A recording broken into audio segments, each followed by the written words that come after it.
Siz hozirgina hamyoningizni yo'qotib qo'ydingiz va uni mana shu 5 kishidan biri o'g'irlagani aniq. Uni topishga urinib ko'ring.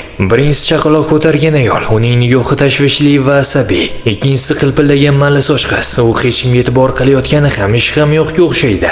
Uchinchisi kepka kiygan ola ko'zli oka, u juda shubhali ko'rinmoqda. Katta ehtimol bilan mana shu o'g'riga o'xshayapti. To'rtinchisi naushnikda hech narsaga e'tibor qilmay video ko'rib ketayotgan talaba, lekin peshonasidan muzdek ter oqmoqda. Qo'llari esa biroz titrayapti. Beshinchisi kostyum shimli telefonda gaplashayotgan janob, u qayergadir shoshilyapti va tezroq avtobusdan tushishni istayapti. Javobni taxmin qilib izohlarda yozib ko'ring. Undan keyin opisaniyada yozilgan to'g'ri javob bilan solishtiring. Agar javobingiz to'g'ri bo'lsa, uni nimaga asoslanib topdingiz? Siyosatchilardan tortib manipulyatorlargacha tana tildan foydalanishadi. Chunki siz so'zda odamlarni alday olasiz, lekin tanangiz sizni fosh qilib qo'yaveradi. Bu kitob butun boshli tana tili fanini qamrab olgan va siz istagan ma'lumotlarni zerikarli ilmiy tilda emas, sodda tilda tushuntirib beradi.